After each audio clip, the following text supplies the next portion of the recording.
Bom dia, bom dia.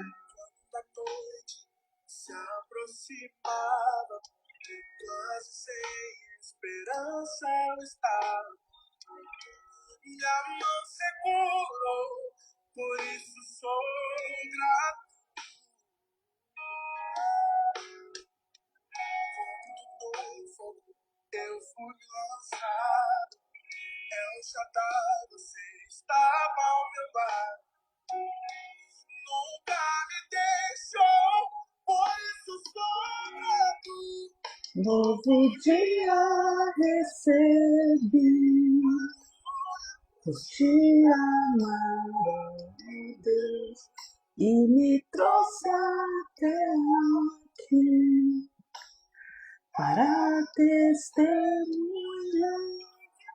Que posso dizer, se não há aleluia, sou grato, Cristo. Cristo.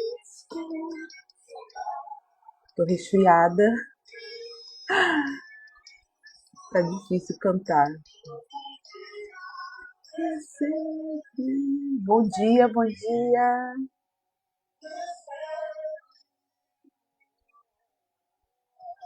Recebi. Botar o tema da live aqui para quem chegar depois.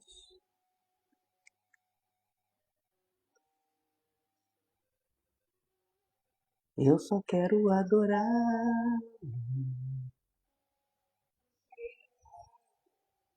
É tudo para mim.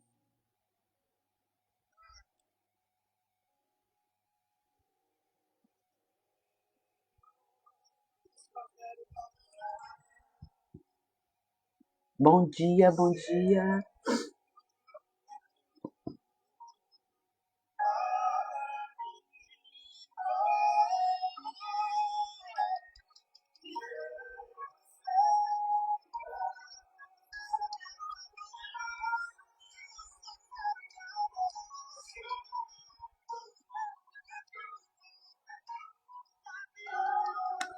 Bom dia, queridas.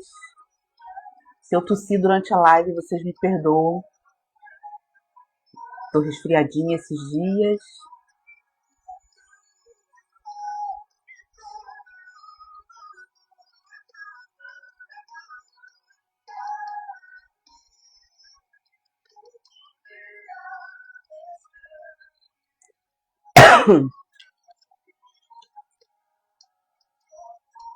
Hoje nosso tema: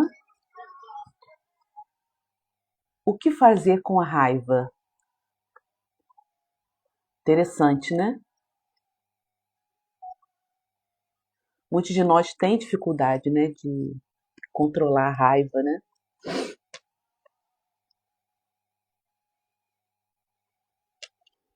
O texto da nossa live de hoje, Palavra e Psique, dia 9, Estamos aí na segunda temporada de lives, de 21 dias cada temporada.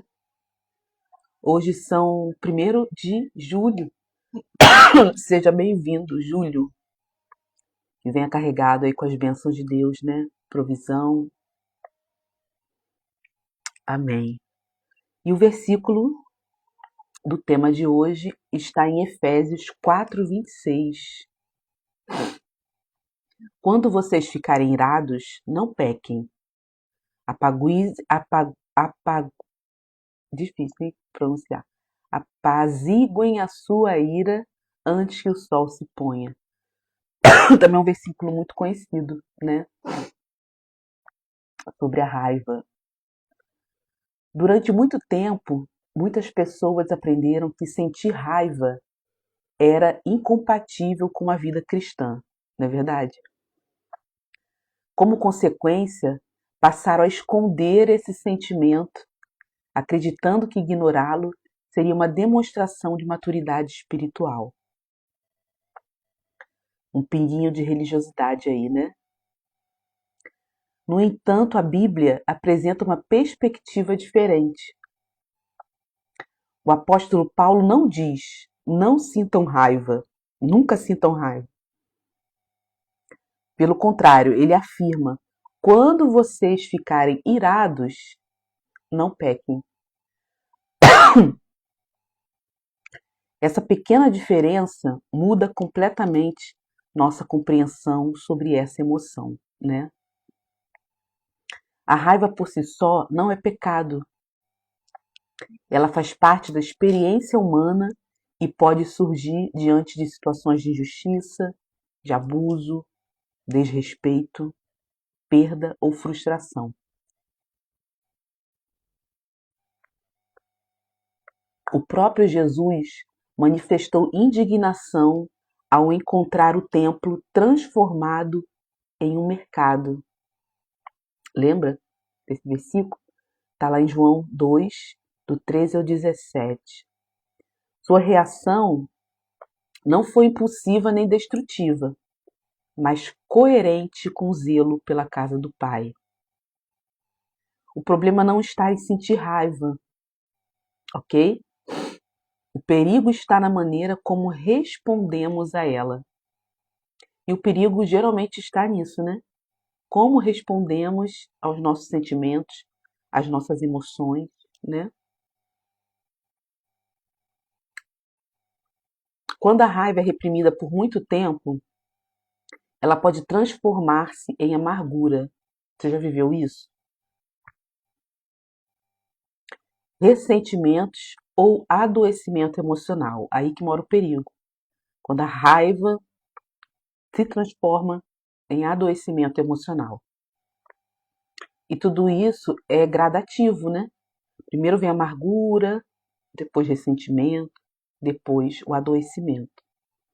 É importante estarmos atentos aos nossos sentimentos de raiva. Quando a raiva é expressa sem discernimento, pode ferir pessoas, destruir vínculos e produzir arrependimentos profundos.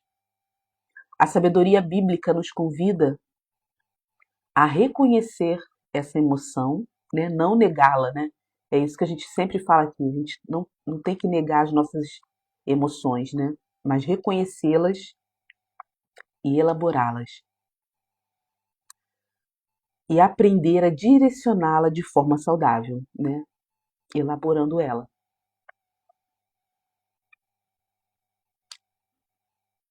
Sob o olhar da psicanálise, a raiva é compreendida como um afeto que comunica que algum limite foi ultrapassado. A importância de colocarmos limites.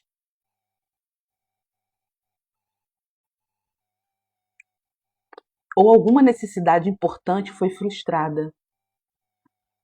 Ela funciona como um sinal. Nossas emoções funcionam como sinais. Procure prestar atenção nas suas emoções. Assim como a dor física informa que algo merece atenção no corpo, a raiva pode indicar que algo precisa ser cuidado em nossa vida emocional. Entretanto, nem sempre aprendemos a lidar com ela. Vai vendo aí se faz sentido para vocês. Algumas pessoas cresceram em ambientes onde qualquer manifestação de raiva era proibida. Tornaram-se especialistas em engolir sentimentos. Você aí que tem gastrite, que tem problemas aí gastrointestinais, você cresceu num ambiente em que você não poderia expressar raiva, seus sentimentos, e aí suas emoções não digerem. Faz sentido? E aí você se torna especialista em engolir sentimentos. Bom dia, Lili. Seja bem-vinda, querida. Outras pessoas aprendem exatamente ao contrário. Explodir era a única maneira de serem ouvidas. E aí a raiva se torna uma ferramenta de fala, né? Nenhum desses extremos favorece relações saudáveis. Creio que você vai concordar comigo, né? A raiva reprimida frequentemente aparece sob outras formas, tá? Ela, ela aparece como ansiedade, como tristeza persistente, sintomas físicos, ironias constantes. Sabe aquela pessoa que é sempre irônica? Ela pode estar tendo ali uma raiva reprimida, né? E está manifestando de outra forma, porque ela não pode manifestar. Ela foi ensinada, ela tem uma crença limitante que a raiva dela não pode ser manifestada. Ok? Escreve aqui para mim se está fazendo sentido para vocês. Se vocês já passaram por situações semelhantes. Ou ressentimentos silenciosos. Geralmente o melancólico, né, o temperamento melancólico, ele tem essa tendência, né, a ficar ressentido, a guardar mágoas. Ontem nós até falamos muito sobre isso na nossa terapia em grupo, a travessia, sobre a tendência do melancólico de guardar, né, de esperar uma reciprocidade. Aquela reciprocidade não vem da forma que o melancólico esperava e ele fica ressentido e fica guardando, né?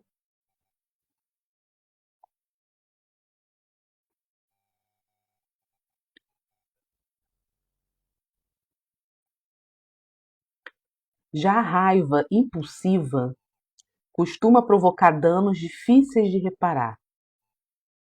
Olha só. O desafio não consiste em eliminar esse afeto, mas em compreendê-lo. O porquê que você sente tanta raiva? Por que você não consegue freá-la? Os coléricos, né, o próprio temperamento, o próprio nome já diz, né, colérico. Eles muitas vezes, quando não têm o seu temperamento equilibrado, eles demonstram raiva constantemente na sua forma de falar, na sua forma de reagir, né, às situações da vida, principalmente quando são injustiçados, né, ou quando algo acontece que para eles está errado, e eles se posicionam com raiva, né, uma atitude colérica. E aí é preciso autoconhecimento para equilibrar, né, esses impulsos. O desafio, já falei, toda emoção traz uma mensagem. Toda emoção carrega uma mensagem.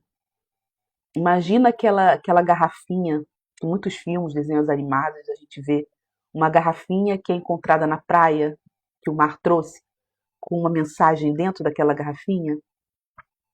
Imagina a sua emoção sendo essa garrafinha. Que mensagem que vem dentro dela? A pergunta mais importante talvez não seja: por que estou com raiva? Bom dia, Anne, seja bem-vinda, querida. Mas a pergunta mais importante pode ser substituída por: o que essa raiva está tentando me mostrar? O que está guardado aqui na minha cidade interior? Tenho gostado muito de usar essa expressão. O que está guardado aqui na minha cidade interior que essa raiva está tentando me mostrar? Ok? E essa integração da fé com a psicanálise, vamos falar um pouquinho agora sobre, tendo aí como pano de fundo, né, esse tema, o que fazer com a raiva. A fé cristã e a psicanálise concordam que emoções não devem governar nossas decisões, mas também não devem ser ignoradas. A espiritualidade nos convida ao domínio próprio, ok? E a psicanálise nos convida ao autoconhecimento. Ambos os caminhos favorecem uma resposta mais consciente diante dos afetos. A raiva pode revelar injustiças que precisam ser enfrentadas. Sim,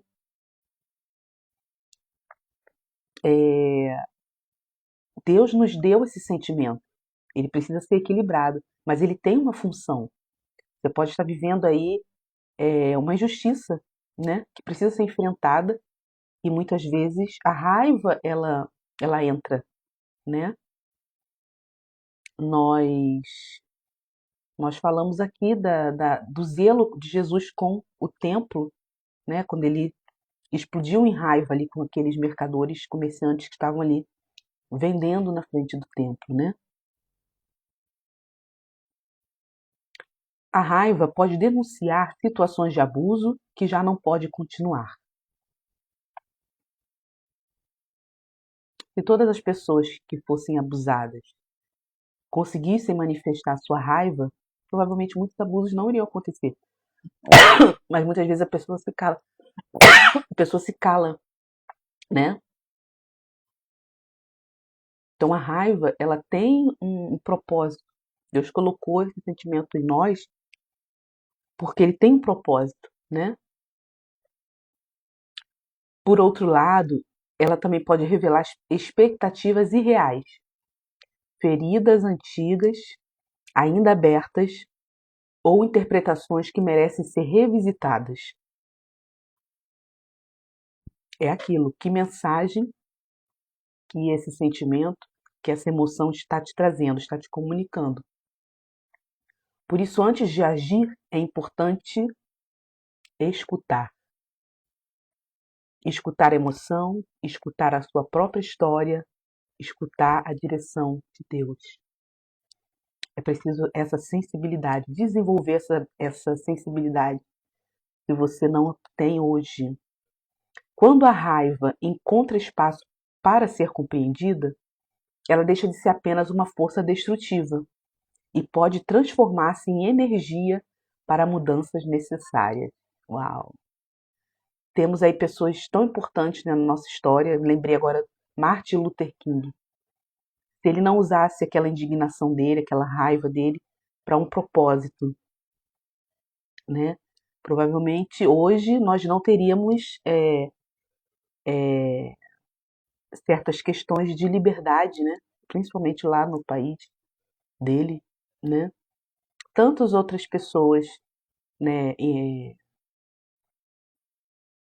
muito conhecidas que se posicionaram muitas vezes com uma postura de raiva por um propósito, né, por um propósito maior, né? E hoje em dia nós a conhecemos por feitos que essas pessoas alcançaram, né? Mas foi uma raiva direcionada para um propósito.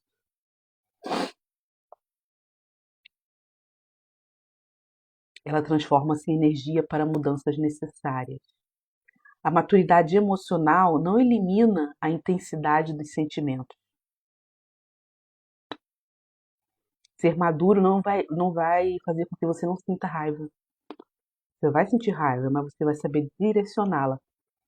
Ela amplia nossa capacidade de responder com sabedoria, ok? 5 perguntinhas aqui para vocês refletirem nessa manhã. O que costuma despertar minha raiva com maior frequência? 2. Como aprendi a lidar com esse sentimento durante a minha infância? É importante essa pergunta, hein? Costumo explodir, silenciar ou evitar conflitos. Existe alguma mágoa antiga alimentando minha irritação atual? Muitas das vezes a raiva atual ela tá sendo alimentada por uma mágoa antiga, né? E aí ela explode às vezes por uma coisa que nem é tão relevante. E a quinta, o que essa emoção pode estar tentando comunicar sobre minhas necessidades ou limites? Às vezes a pessoa aguenta calada demais muitas situações e chega um momento que ela explode, né?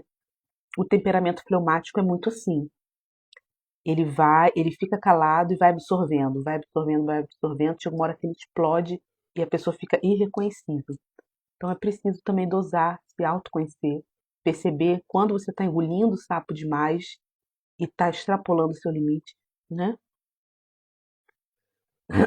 Escreva suas respostas sem se julgar, sempre sem julgamento. A raiva não define quem você é, ela apenas revela que algo importante merece ser ouvido.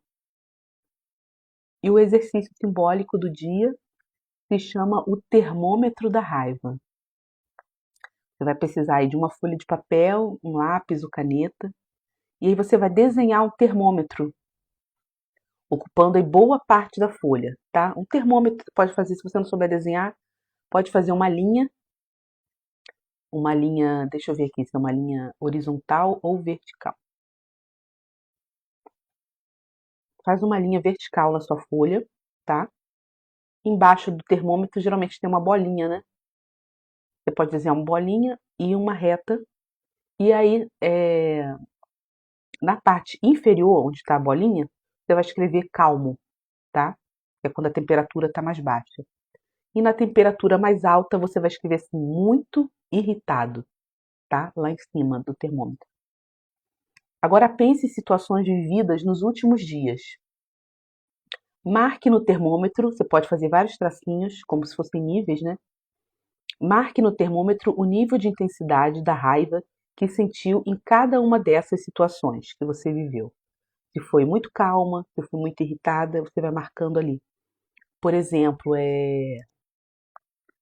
teve um vazamento no meu banheiro. Em nome de Jesus, ninguém vai sofrer isso. Assim, vazamento no meu banheiro. Você ficou muito irritada e você vai botar lá em cima, no termômetro lá em cima, perto do mais irritado. Tá bom? Ok. E ao lado de cada situação, você vai escrever o que aconteceu, o que você sentiu, como reagiu, como poderia responder de forma mais saudável àquela situação. E aí você vai refletir sobre aquilo, ok? Essa é a intenção. Ao concluir, observe se existe algum padrão, tá? Tipo, bom dia, querida. Por exemplo, um padrão, a situação, por exemplo, meu esposo deixou a toalha em cima da cama. E qual foi o padrão que te despertou essa raiva? Por exemplo, eu sempre falo com ele para deixar a toalha no banheiro. E ele me ignora, por exemplo, não me ouve, né? Então tem um padrão ali de comportamento que está despertando essa sua raiva. Talvez você perceba que determinadas situações despertam emoções semelhantes, porque tocam antigas feridas. De repente, essa situação da toalha com seu esposo vai despertar uma ferida antiga, né? Que você era ignorada, por exemplo, pela sua mãe ou pelo seu pai, quando você falava algo. E hoje em dia, quando seu esposo te ignora, quando você pede para ele guardar a toalha, aquilo ali te desperta uma raiva. Alarme aqui. Entrou um alarme aqui, perdão. Porque essa desperta uma emoção antiga que está arraizada, ok? Esse é o tipo de padrão que eu gostaria que você analisasse e tentasse identificar. Podem, essas emoções semelhantes porque tocam antigas feridas, como eu falei, né? Necessidades não atendidas, você não era ouvida quando você falava, ou limites que ainda precisam ser fortalecidos, tá? Esse limite, por exemplo, eu estou dando esse exemplo do esposo com a toalha, né? Precisa ser estabelecido, fortalecido ali um limite, né? O limite de deixar a casa organizada. Esse limite precisa ser fortalecido entre vocês. É um exemplo, tá? Finalize escrevendo no final da folha essa frase: posso reconhecer minha raiva sem permitir que ela governe minhas escolhas. Né? A gente sempre bate nessa tecla aqui que as nossas emoções não devem governar as nossas escolhas. Você está sentindo raiva, mas você escolhe não explodir. Você escolhe o quê? Ter um diálogo. Vamos exemplificar aqui. Você escolhe de uma forma sábia, uma forma que venha gerar menos danos, porque se você explodir, provavelmente vai acabar seu dia, a casa vai ficar com um ambiente péssimo, né? Você vai ficar aí uma semana sem conversar com seu esposo, vamos dizer, né? Então, assim, qual escolha que eu devo tomar para para que eu governe sobre essa situação, sobre essa minha emoção? Faz sentido para vocês o que eu estou falando? Esses exemplos? Estou dando exemplos aqui bem básicos, né? Porque o tempo aqui é curto também, a gente não está se aprofundando, tá bom? Bom dia, querida, seja bem-vinda. O objetivo desse exercício não busca diminuir a importância da emoção, né, da raiva, mas ajudá-lo a transformá-la em uma oportunidade de crescimento, discernimento e maturidade. Esse é o objetivo. Quando a raiva é escutada com sabedoria, ela deixa de ser uma ameaça, tanto para você quanto para as pessoas que convivem com você, e pode tornar-se um convite para viver relações mais saudáveis, estabelecer limites mais claros e cuidar melhor da sua própria alma. Ok? Faz sentido aí para vocês? Bom dia, pessoal que está entrando agora. A gente já está finalizando a live de hoje. A gente entrou aí hoje por volta das 7h30. Mas a live vai ficar gravada.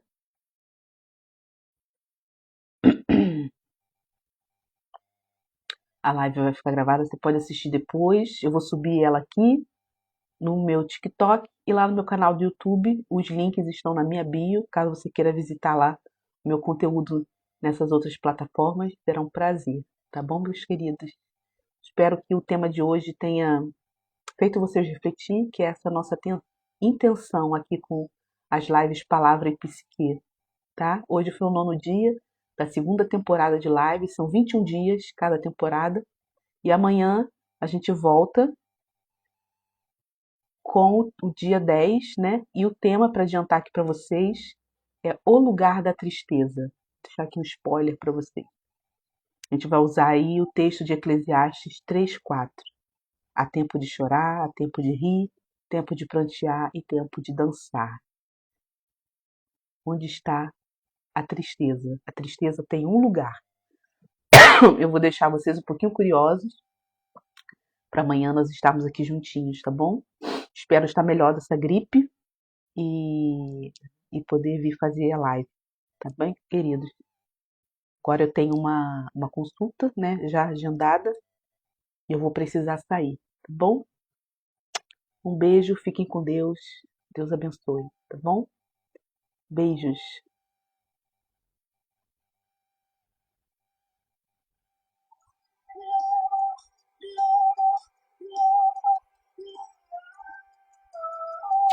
Ah, deixa eu aproveitar que vocês estão ainda aqui. Sirlene, a minha live ela não tem horário fixo, tá? É o horário que eu consigo encaixar aqui durante o meu dia. Entre meus atendimentos eu faço a live, mas eu sempre deixo gravado, tá bom? Hoje foi 7h30, tá? Geralmente a live dura de 20 minutos a meia hora, no máximo 40 minutos, tá bom? Eu queria aproveitar para vocês que ainda estão aqui, e vocês que vão assistir depois também, que está aberta aí as inscrições da terapia em grupo, a travessia, e eu já lancei lá no grupo o desafio, né? Os primeiros 5 inscritos vão ganhar aí uma sessão comigo, é, onde eu vou aplicar na pessoa, né, a ferramenta Roda da Vida. Não sei se vocês conhecem essa ferramenta, a Roda da Vida. E vocês, as 5 primeiras pessoas que se inscreverem, né, nessa primeira turma de terapia em grupo, o nosso próximo encontro vai ser dia 14 de julho, tá? Uma terça-feira às 8 horas da noite, sempre 2 horas de terapia em grupo.